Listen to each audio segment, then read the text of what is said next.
الاهلي في 2017 لقى كنز مهاجم فيه كل المواصفات اللي بيدور عليها، حرفيا اكنه لقى فلافيو من جديد، واخيرا عقدة المهاجم الاجنبي هتتفك. ولكن لم يكن سامي يدري أن فرحته لن تكتمل.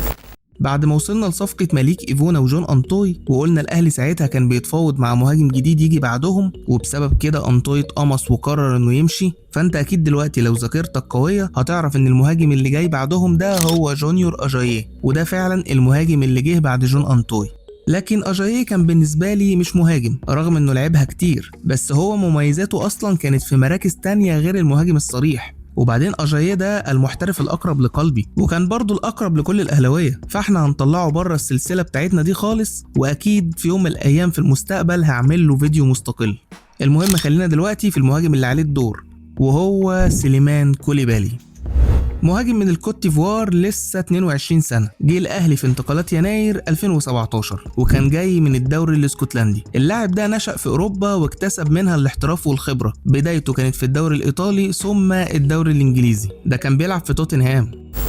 لكن في حاجة وأنا بتفرج على سليمان كوليبالي استوقفتني جدا. الراجل ده في آخر 6 سنين لعب في 7 أندية. ليه 7 أندية؟ طب ليه ما استقرش في أي مكان؟ وليه بيروح إعارة وبعد الإعارة محدش بيسعى انه يجدد الاعاره وبيرجعه لناديه؟ بعدين لما شفت لقطاته وقعدت اتفرجت عليه شكله مرعب. هيبقى هنا السؤال اللي هتجاوبه الايام، محدش فينا هيقدر يجاوبه. ليه الراجل ده بيتنقل كتير؟ وليه الانديه اللي بتاخده على سبيل الاعاره ما بتسعاش انها تطول في الاعاره او تشتريه وبترجعه تاني؟ ورغم انتقاله للأهلي في يناير، لكنه ما شاركش مع الفريق في أي لقاء رسمي غير بعد 2.5 شهر تقريبا، وده لأن كابتن حسام البدري كان بيخلي اللعيبة الجديدة تتأقلم الأول على الدكة قبل ما ينزلوا الملعب، حتى لو هيضيع بيهم نص الموسم عادي. أول ظهور لكوليبالي كان في ماتش في الكاس، نزل في آخر دقيقة واتحسبت عليه مشاركة وهو ما لمسش الكرة أصلا، فسيبك من المشاركة دي وخلينا نروح لأول مشاركة فعلية، وكانت في الدوري قدام الداخلية. نزل كبديل في الدقيقة 56، وإحنا مستعدين ومستنيين المهاجم الجديد هيقدم لنا إيه يا ترى، وهيبقى كويس ولا هيبقى مقلب زي اللي جم قبله. والانطباع الأول كان عظيم جدا، من أول لمسة كده باين عليه إنه مميز، سريع، تمركزه كويس، بيعرف يفتح مساحات لنفسه، وواضح كمان إنه لعيب وكورته حلوة وقادر يعمل خطورة جوه الصندوق وبره الصندوق، وكل ده في أول تلت ساعة بنتفرج عليه فيها. ومع المحاولات بيسجل هدفه الأول، وكان واضح إنه قد إيه فرحان إنه عرف يثبت نفسه من أول ظهور، وبعديها بيسجل هدف تاني كمان. صبري عرضية جول يا راجل، يا كولوبالي يا كولوبالي يا كولوبالي كولوبالي، هدف رابع. في الهدفين هنلاقي تحرك وتمركز عالي قوي، وكمان توجيه بالراس ما شفناهوش من زمان. كل ده كان اثبات رسمي ان ده المهاجم السوبر اللي عايزه الاهلي، وبقينا نشتم في حسام البدري انه ازاي ما قعد الراجل ده لحد دلوقتي. الراجل متأقلم جاهز اهو، ده بيجيب اجوان من عرضيات صبري رحيل، ده اسطورة كده. ده انت اسطوره يا كنج.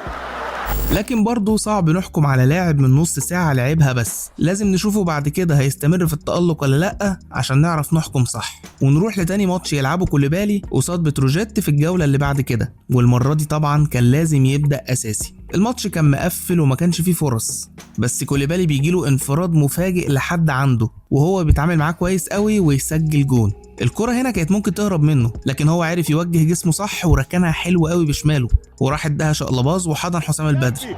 سليمان كوليبالي بقول لحضراتكم مجتهد كبير، عامل شغل خطير، يسجل الشرير سليماني كوليبالي. 1-0 حسام البدري رايح له سليمان كوليبالي، وهو بقول لحضراتكم بالمجهود الفردي توقع الكرة، واول خطأ دفاعي يسرحوا فيه لعيبه.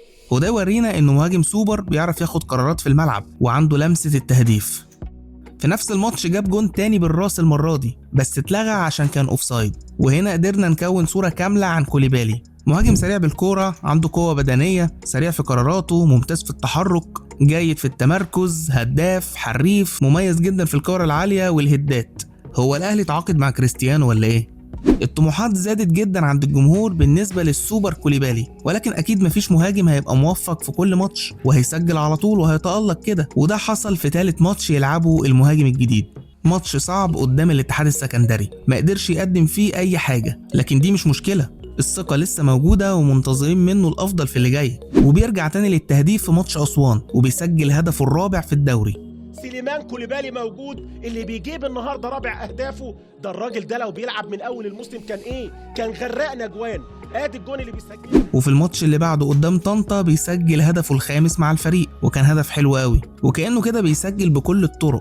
اللي كان بيعمله كوليبالي ما كانش منطقي فعلا، كان واضح انه كواليتي اول مره يدخل الدوري المصري. الدوري لو كان لسه طويل ولسه فيه ماتشات اكتر كنا قلنا هيبقى الهداف وش، لكن هو تقريبا اتحسد، وبعد الماتش ده اكتفى بتسجيل جون واحد بس خلال 4 مباريات لعبها في الدوري، ويبقى كده لعب 9 ماتشات سجل فيهم 6، وده اكيد رقم مرعب عندنا هنا في مصر. ده في لعيبه بتسجل ال6 دول في موسم كامل.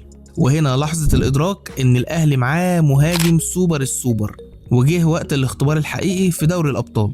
في اول اختبار افريقي لكوليبالي الدنيا بتبقى منحسه معاه وما بيتوفقش في تسجيل اي فرصه، بس ده ما عملش اي احباط لانه قدم نفسه بشكل هايل من البدايه، فلما يتعرض لانتكاسه زي دي بيكون سوء حظ، واكيد هيقدر يرجع لمستواه بسرعه. وفي تاني مباراه في افريقيا قدام القطن الكاميروني كوليبالي برضه ما بيقدمش حاجه، وقلنا عادي التوفيق وعدم التوفيق، يمكن مش مركز لسه، برضه عنده كتير في الماتشات اللي جايه. ما كناش نعرف كوليبالي مش مركز ليه، اتاريه مركز في حاجه تانية خالص.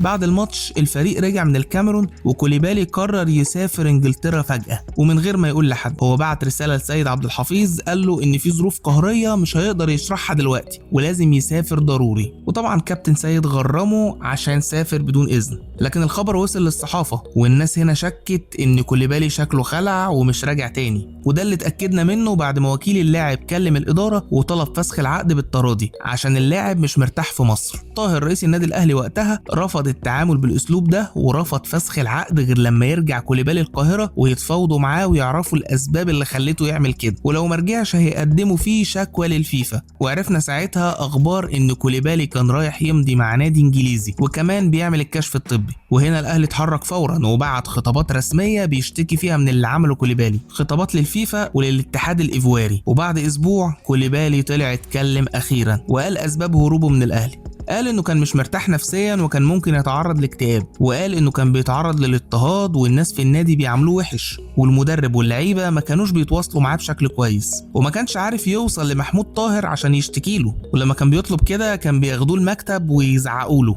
ارجوك حاولوا تنقذوني، انت مش متخيله بيعملوا معايا ايه؟ بيطفوا السجاير تحت باطي وحياة تيتا، وكانوا بيجبروه على الصلاه والسجود مع ان احنا عارفين انه مسلم اساسا. هو حته ان احنا بندفعه ان هو يسجد، هو الكلام ده منطقي؟ بيصلي لوحده، هو ده جوه اوض، احنا بنيجي نقول له صلي وده لوحده. طب يعني شيء مش منطقي، يعني الكلام كله مش ماشي مع بعضه. هو انت كنت بتعامله وحش؟ يعني ايه بعمل وحش؟ طب ما انا يعني اتعاملت وانا اول اجنبي اتعامل معاه. وكل ده ما كانش قادر يستحمله يا عيني، وفي اول فرصه جات له هرب بره البلد. كوليبالي بعد هروبه ده قعد سنه كامله من غير نادي، وفي الاخر مضى مع نادي اسكتلندي في الدرجه الثانيه، والفيفا اخيرا حكمت عليه بغرامه $1,400,000 لصالح الاهلي، ويا الدفع يا الايقاف. واللي اتكفل بالغرامه دي ساعتها النجم الساحلي التونسي، قرر يضمه ويدفع الفلوس للاهلي وتتشال العقوبه، وقال لك اكيد كبر وعقل ونبدا صفحه جديده. لعب معاهم 3 مواسم على الورق، لان في نص الموسم الاولاني كان موقوف لحد ما الغرامه اتدفعت، وفي الموسم الاخير في اخر فتره هرب وسابهم. ورغم ان مستواه معاهم الى حد ما كان كويس، لكنهم ما كانوش طايقينه وشايفين انهم دفعوا فلوس ورجعوا له الحياه من جديد، فازاي يسيبهم ويهرب في الوقت ده؟ لكن هو المره دي كان عنده مبررات للهروب، زي مثلا انه ليه مستحقات مش عارف ياخدها بسبب مشاكل ماليه بيمر بيها النادي. وهرب كوليبالي ورجع من تاني يتنطط ما بين الانديه، شويه في قبرص، شويه مع وفاق سطيف، شويه من غير نادي خالص. ده في اول الموسم اللي احنا فيه ده ماضي مع 3 أندية وكلهم أندية درجة 3. المهم إن مسيرته لسه مكملة من فشل إلى فشل، وده بسبب عقليته الغريبة جدا رغم موهبته إمكانياته الرهيبة. أرقامه وأداؤه مع الأهلي في 12 مباراة بس مخلينا لسه فاكرينه، وكنا بنتمنى يلتزم ويستمر عشان بنتحسر إنه كان قدامنا مهاجم عظيم بس مجنون. ودي حكاية سليمان كوليبالي المهاجم الهربان اللي رفض يبقى سوبر. قول لي بقى في الكومنتات مين المهاجم الاجنبي اللي جه بعد سليمان كوليبالي، واعمل لايك لو الفيديو عجبك، وما تنساش تعمل السبسكرايب عشان يجيلك كل جديد. يلا سلام.